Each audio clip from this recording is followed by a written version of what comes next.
Llega a Nada que Perder, periodismo improvisado. Nelson Cecín analiza la actualidad a su antojo.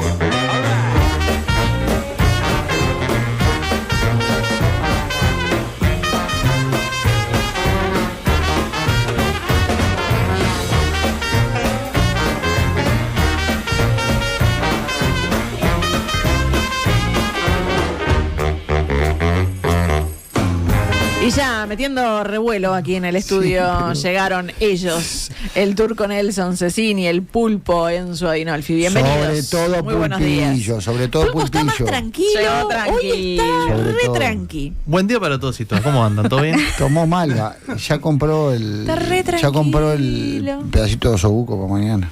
Qué rico, sobuco, Sí, con pancito. mañana asadito. Sí, para festejar el Día de los Trabajadores.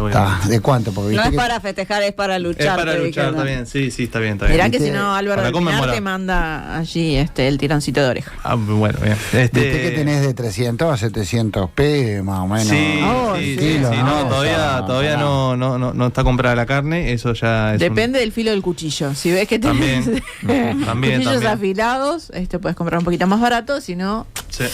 Pero o bueno, compras cuchillo o compras carne más estamos cara. esperando que venga el asado de Orsi, habría que poner. el asado de Orsi. Habría que poner un nombre, ¿no? El corte barato de Orsi, ¿no? El asado de Orsi, no. Antes de Le tiramos pasar a una- lo nuestro. Le tiramos una idea, ojo. Sí. Luqui, te veo un poco perdido. ¿Llegaste a comer el asado del Pepe? Y sí, seguramente sí. Ah, Sí. Pero estoy harto de la falta de respeto. Te Respecto quedó. a mi edad, estoy... Claro, está bien. Sofía es la única que me respeta en este equipo. No, pero en realidad Yo siempre te pasa defiendo por un con tema de experiencia. Uno No, piensa claro. y dice, no sé si llegaste al Pero no nací en 2015, asado dale, por favor.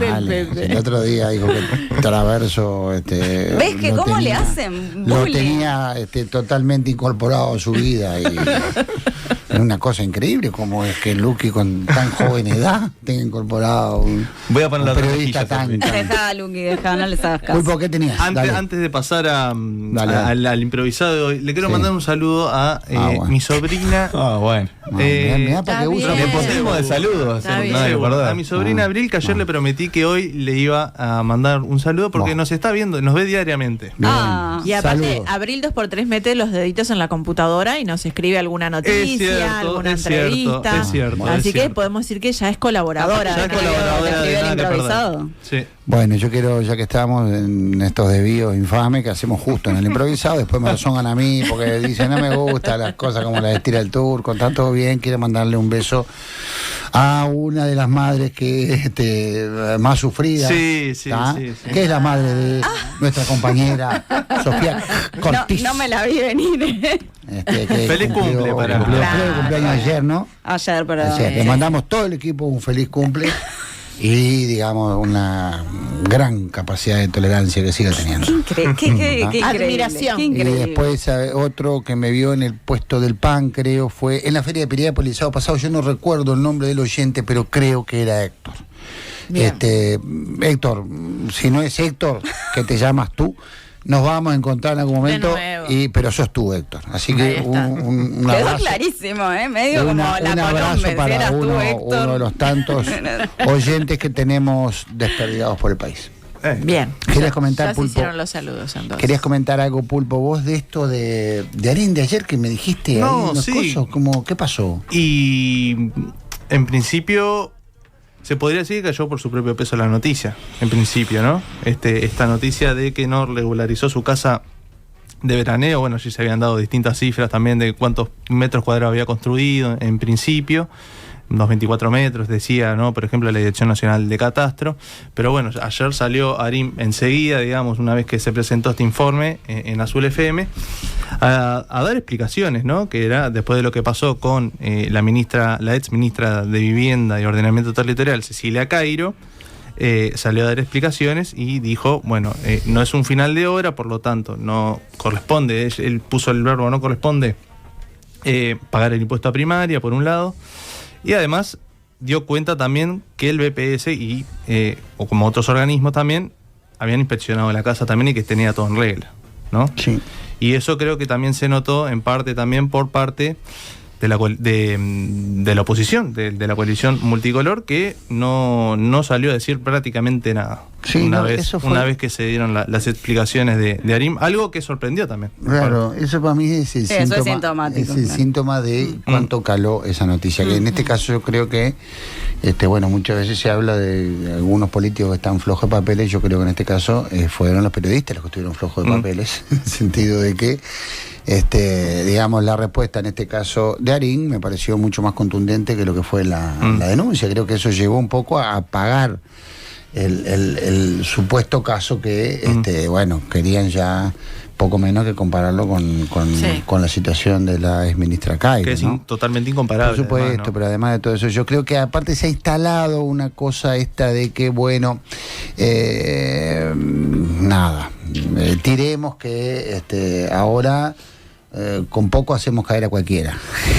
Eso es un poco la lógica que estaba instalada a partir de lo de Cairo, situaciones, como repetimos, no tienen nada que ver una con la otra. Pero además yo creo que la reacción que tuvo la oposición, que fue absolutamente cauta, me parece que también implica, bueno, abramos el paraguas porque políticos somos todos. Entonces, Y tenemos una casita afuera, y capaz. tenemos una casita afuera y digamos nadie es perfecto, ni todos somos absolutamente impolutos. Entonces, si mañana tenemos que sufrir una acusación por cruzar un semáforo en rojo, bueno, va a estar un poco complicado, digo, el terreno del debate político, ¿no? Parece que fue un poco eso que pasó en este caso. Igual para mi gusto, que no importa lo que, digamos, desde el punto de vista comunicacional a mí me llaman un poco la atención porque yo creo que eso se puede haber solucionado con un hilo de tweet. Lo de Arim, ¿no? Te parece Sí, que no ha incluso- meritado. Claro, incluso teniendo lo los hizo. elementos que tenía Arim. Sin embargo, se convoca una rueda de prensa. Ahí Bueno, pero había se escalado genera- la noticia también, ¿no? En distintos medios ya había escalado. Está bien, pero digo la reacción, si vos sabés, como en este caso Arim lo demostró, que tenía todos los papeles y todo lo demás, o sea, me parece que también la forma de reacción muchas veces le da mayor trascendencia a algo que en este caso no lo tuvo, ¿no? Venimos de un impacto también de cómo se manejó también el tema Cairo. También, Bueno, ¿no? por eso también digo, me influye eso, parece, también por eso también, por cómo se manejó ese tema y por las reacciones iniciales y cómo fue la estrategia de defensa, me parece a mí en el caso Cairo, conviene capaz que tener ciertos aprendizajes Claro. y decir, bueno, vamos a reaccionar acorde a lo que creemos que es, digamos, la dimensión de la noticia, entre comillas, en este caso, ¿no? Pero Quería resaltar un tuit de Nicolás Olivera, ex intendente de Paysandú, que va por la reelección ahora, y actual senador del Partido Nacional. No es de mi partido, pero Arim es un tipo valioso, no lo pasemos por la picadora. Posteó esta mañana. ¿Por qué se creen que mucha gente valiosa luego no quiere integrarse al servicio público? Se pregunta, ¿no? claro. Olivera, que claro, va por la reelección, es el favorito, digamos, en Paysandú. Eventualmente podría lidiar también con todo lo que tiene que ver con el presupuesto, con descentralización, también con justamente la Oficina de Planeamiento y Presupuesto. Bueno, Olivera tuvo ya un trabajo, digo, en su momento con Arim, también por la UDELAR, ¿no? Por la UDELAR, por las claro, obras y en la Paysandú. instalación también de la sede universitaria en ese departamento.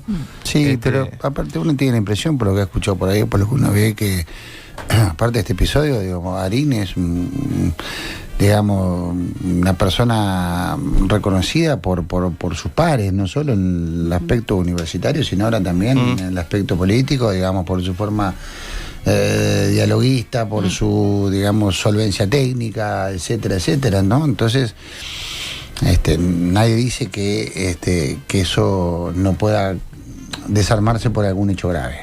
O sea, puede, todo lo que Como sube todos. baja y todo lo que nace muere, física y química, pero digo, obviamente que no es el caso. Entonces eso lleva, me parece, a algunas de estas reacciones que, bueno, en fin, tema, digamos, superado. ¿Por qué titulé esto ANCAP o el debilitamiento de las empresas públicas? Porque, bueno, ya sabemos, a partir del viernes pasado, una conferencia conjunta que hubo entre el presidente, la ministra de Industria y la presidenta de ANCAP, se ha generado todo un revuelo en la oposición con foco en el tema ANCAP. en el déficit, en las pérdidas, en el endeudamiento, etcétera, etcétera. Yo quería, a partir de ese tema, o sea, digamos, contextualizar e historiar un poco más lo que fueron los 5 años pasados, las políticas con respecto a las empresas públicas en general. ¿Para qué? Para demostrar que ANCAP, yo no sé si es digamos, el centro de la política o de la polémica, o el centro de la discusión política, no debería estar también en la globalidad de las empresas públicas y en cómo las políticas públicas desarrolladas por el gobierno pasado intentaron, bajo una concepción determinada, de algún modo debilitar en diferentes aspectos y de diferentes formas a las empresas públicas. Entonces, quería sacar el foco y ponerlo ahí porque a mí me parece que hay situaciones similares o incluso pueden llegar a ser más graves relativamente en comparación con el tamaño de las empresas en las otras empresas públicas. Y pongo el caso de OCE, para empezar, y puedo poner el caso de Antel también, ¿no? Entonces, está bueno, me parece, en estas discusiones no perder de vista la globalidad por discutir una de las partes, ¿no? ¿Y a qué concepción me refiero? Bueno, una concepción que es más o menos conocida por la gente informada, que es esa concepción que ha tenido, por lo general, digamos, el herrerismo, que es la derecha más liberal adentro del Partido Nacional, y en el caso de lo que fue o de lo que queda del Partido Colorado, las expresiones más encaramadas por Bordaberry, o anteriormente por Jorge Valle, en esa disputa entre cierta, en términos muy simplistas, entre concepciones vallistas, representadas más o menos en algún momento por Sanguinetti, y concepciones un poco más conservadoras y liberales que representaba Jorge Valle históricamente adentro del Partido Colorado, ¿no? Entonces, tenemos que en esa concepción el Estado, lo que se entendía más en el siglo XIX, tenía la función de juez y gendarme, ¿no? O sea, el Estado se tenía que preocupar básicamente por la administración de justicia y por los temas de seguridad y defensa, básicamente. Esa concepción obviamente se fue renovando con el paso del tiempo y las diferentes etapas históricas, hasta desembocar ya en plenos años 90, digamos, en pleno auge internacional de lo que se llamó la teoría neoliberal, que acá en Uruguay estuvo representada por la calle Padre, nada menos, ¿no? En Argentina estuvo representada por Menem, y teníamos a nivel internacional a Reagan, a Thatcher, bueno, historia más o menos que conocemos, y que en los 90 eso se intentó justamente con las empresas públicas, a través de la privatización de las empresas públicas. No nos podemos olvidar de aquel plebiscito del año 92, histórico, donde más de un 70% de la población le dijo que no a los intentos de privatizaciones. ¿Privatizaciones en qué sentido? En el sentido de la venta de acciones, de la venta de activos de las empresas públicas, porque ese era el modelo privatizador de aquel entonces. Pues bien, esa concepción está imbrincada, digamos, en el herrerismo y en el neoherrerismo también, que en parte se encarnó en el gobierno pasado bajo la presidencia de Lacalle Pou. Ni más ni menos que el hijo de Luis Alberto Lacalle Herrera, ¿no? Entonces, hay determinadas concepciones de fondo que se mantienen, aunque las formas de expresarlas en políticas públicas varían, ¿ah? Entonces, naturalmente, en el periodo pasado hubo un debilitamiento muy distinto al que se intentó en los 90. Como, repito, ya no estaba en juego la propiedad de las empresas públicas, sino que ahora se intentó, a través del trasvase de las principales áreas de negocio de las empresas públicas a manos del mercado o a manos de privados, ¿no? Es atacar el corazón del negocio de las empresas públicas, ¿no? Eso lo vimos en UTE, en el periodo pasado, a través de la apertura de la generación de energía a la competencia, ¿no? Lo vimos a través de la rebaja de las tarifas, ahora después voy a profundizar un poco en eso, a grandes clientes, recuerdan Coca-Cola, entre ellos, ¿no? Que se les hacía una tarifa especial, so pena de que no se fueran con el generador privado, o sea, UTE abría el mercado a la competencia y la generación, y a su vez le tenía que rebajar a los grandes clientes el precio, porque si no amenazaban con irse al mercado de la competencia que la propia UTE abrió. O sea, el círculo perfecto, ¿no? Bueno, ni hablar que se vio en el caso de la fibra óptica de Antel. También. ¿De acuerdo? O sea, gran polémica en el periodo pasado, fibra óptica que se abrió en beneficio de grandes operadores mediáticos, básicamente, ¿no? En ANCAP ocurrió, bueno, los números un poco lo demuestran, pero el caso claro, me parece, en pequeña escala, es el caso del Portland, ¿no? Que se pasó de un déficit, no tengo la cifra en este momento, pero un déficit muy superior en este periodo, precisamente bajo la promesa de privatizar ese negocio, hacerlo eficiente, cosa que no se hizo, que fracasó. Y pasó también el caso, obviamente, de OCE, ¿no? Tenemos el proyecto Neptuno ahí como paradigma, pero el debilitamiento ese estuvo también en la falta de personal, cosa que hemos hablado, el famoso 3x1, ¿se acuerdan? Sí. Donde que en algunos organismos tenían que hacer agua por seña, por eso se revirtió en parte. El debilitamiento pasó por el gran retraso que hubo en las inversiones. Una empresa que no reinvierte, evidentemente está condenada a la extinción. El debilitamiento se vio también en los compromisos de endeudamiento a futuro. Ahora aparece el dato de ANCAP, pero van a aparecer los datos de OCE, ya el propio gobierno anterior, como vamos a ver, había puesto datos negativos sobre la mesa. Y después aparece, digamos, el debilitamiento en forma de maquillaje con el pedido de adelantamiento de impuestos que hizo este gobierno, impuestos que se deberían haber pagado en el 2025 a rentas generales a 2024, ¿no? Entonces, tenemos todo ese combo para hablar de una política sistemática de debilitamiento bajo una concepción del Estado que, digamos, no está mal que se explicite, porque digo, es legítima, pero no está bien que se oculte, ¿no? Que sea un gatopardismo cuando empiezan, digamos, las discusiones sobre las famosas herencias, ¿no?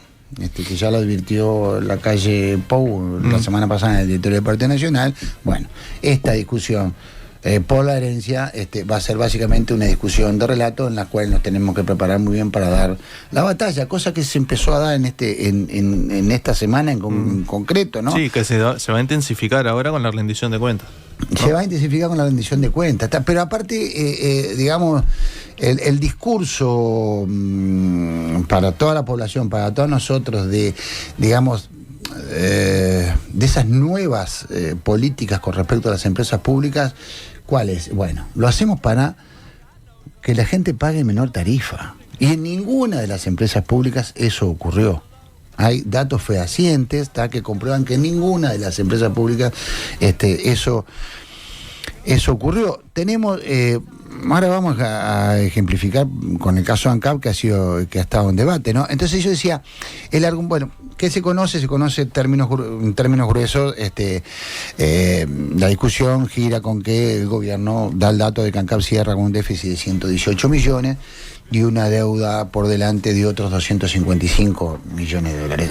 Convengamos que el dato de 118 millones no es una novedad del déficit, porque ya lo conocíamos de hace un mes, ¿no? Entonces, el dato, digamos, un poco más novedoso, digamos, en términos periodísticos, es estas deudas por 255 millones, ¿no? Y además, la pérdida real de ANCAP este año, que es eso lo que viene a estar en disputa con los relatos, ¿no? ¿Qué nos dice la oposición? No, esperen un poquito que acá no se pueden olvidar de la parada de la refinería. Parada de refinería que se extendió hablan de 170 días. ¿Por qué? Por culpa del sindicato de ANCAP. Esa es la explicación absolutamente lineal, ¿no? Y porque justamente tuvimos ese problema, es que tuvimos que pedir una autorización de un crédito contingente de 200 millones de dólares, de los cuales usamos 160, por el cambio de régimen de importaciones. O sea, pasamos de tener petróleo crudo, a comprar derivados del petróleo. Derivados del petróleo que justamente el gobierno pasado, actual oposición, nos decían que con la desmonopolización, justamente eso le iba a salir mucho más barato y más beneficioso de la población. Y eso es un relato que se cae a partir de la defensa que el propio gobierno hace de la parada de la refinería como argumento para explicar... La propia oposición, perdón. La oposición. Como argumento para explicar las pérdidas, ¿no? Y bueno, después viene el remate final de ese discurso que nos dicen están el gobierno abriendo el paraguas, diciendo, miren la deuda que tenemos, miren todo esto, ¿para qué? Para volver a utilizar los combustibles como caja, ¿no? Recaudadora, para rentas generales, etcétera, ¿no? Te comento del déficit del Portland, que era una cifra que te había quedado, de 2 millones de pérdida en 2020 a 24 millones de dólares en 2024.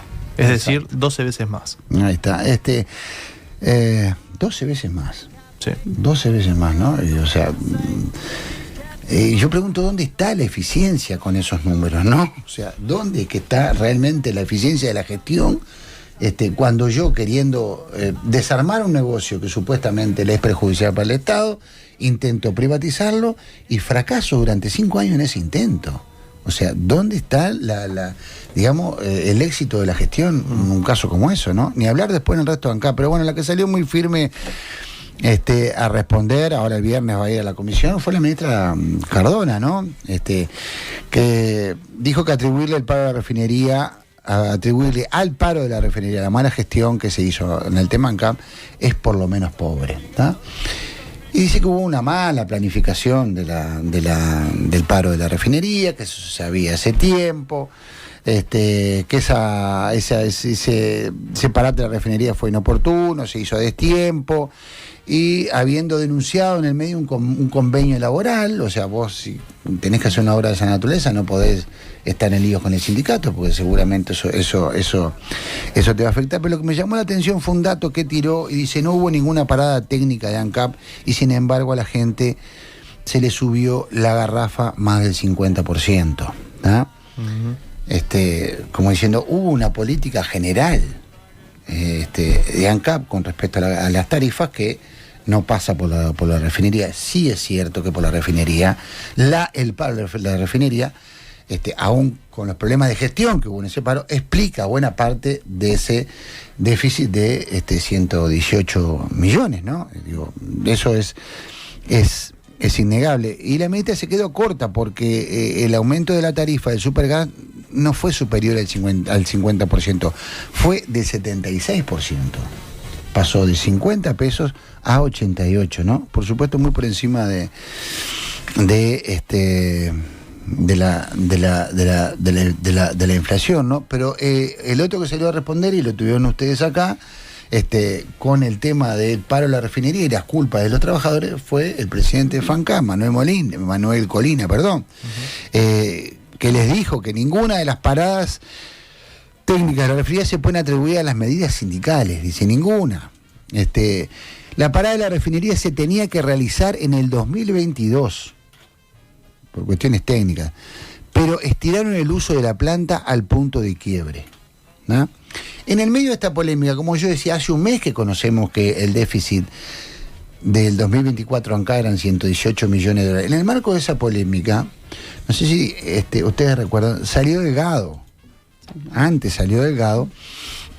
a decir que durante el gobierno de la calle, si la paridad de importación bajaba, se le trasladaba el beneficio al usuario. Pues bien, ¿saben cuántas veces en el periodo pasado?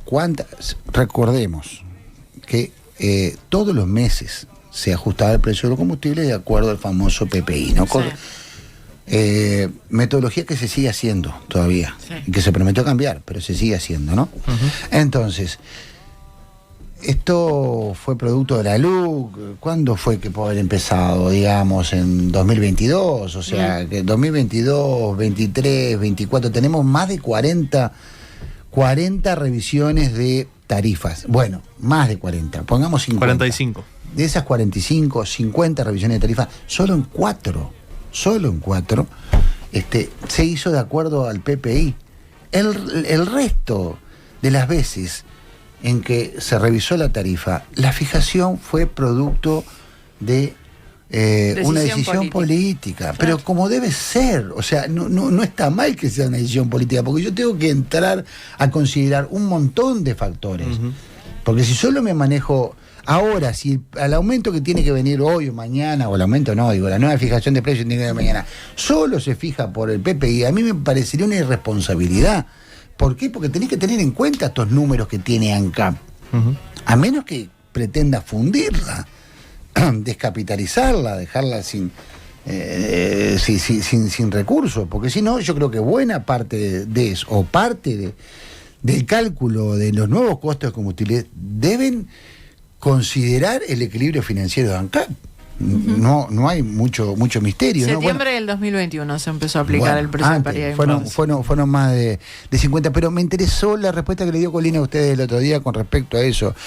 Dijo que la administración anterior instaló el verso de que para disminuir los costos de los combustibles sería mejor ajustar a través del precio de paridad de importación. Instaló el verso, porque definitivamente él recordó que no fue lo que pasó, o pasó exactamente lo contrario. Dice que el precio de los combustibles subió un 43%, de 55 a 78 en el caso de las naftas, y el de Supergas, como dije recién, un 76%, de 50 a 88. Y sentenció que el gobierno hizo un uso complejo de las finanzas públicas de ANCAP para hacer caja en el Estado.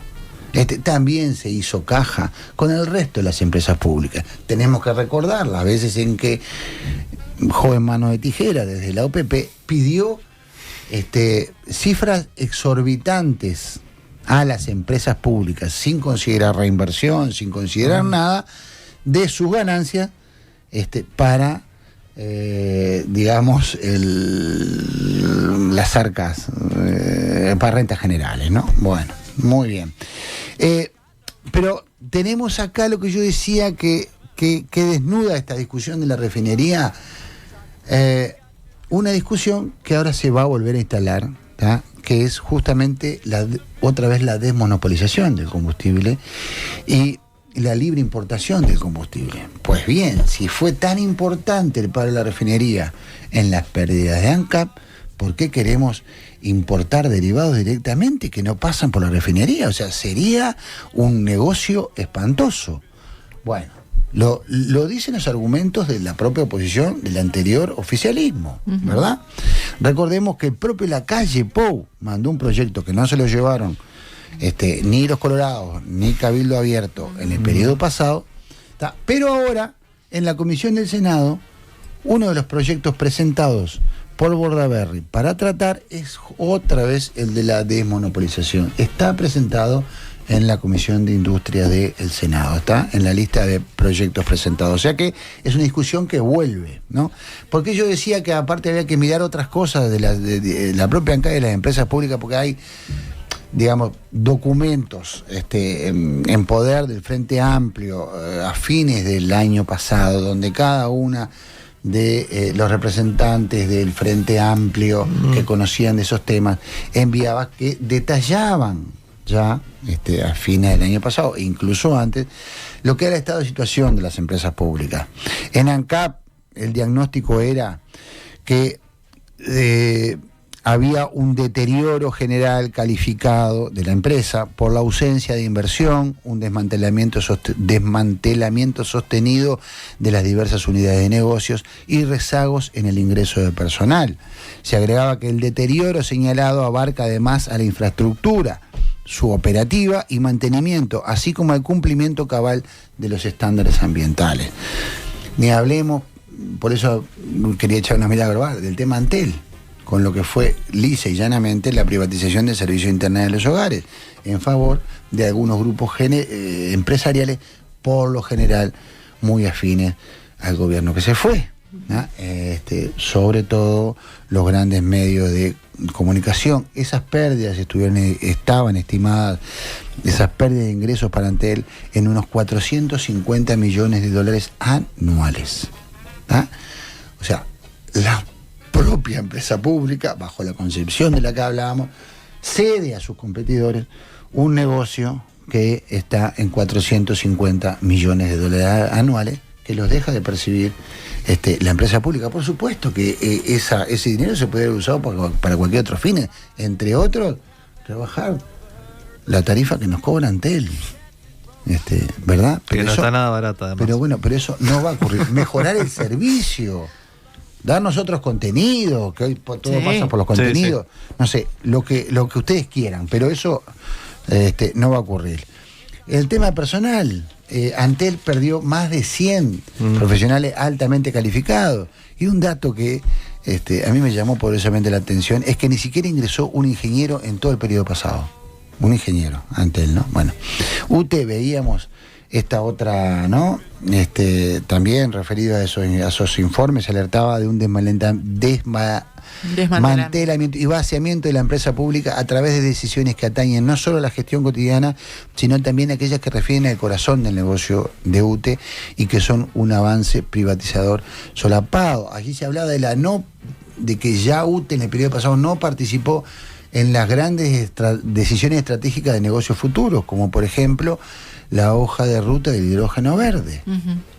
O sea, desde el Estado se subsidiaba a aquellas empresas, ¿no?, que diseñaron esa hoja de rutas. El Estado se retira, pero esas empresas siguen recibiendo subsidios del Estado, ¿no?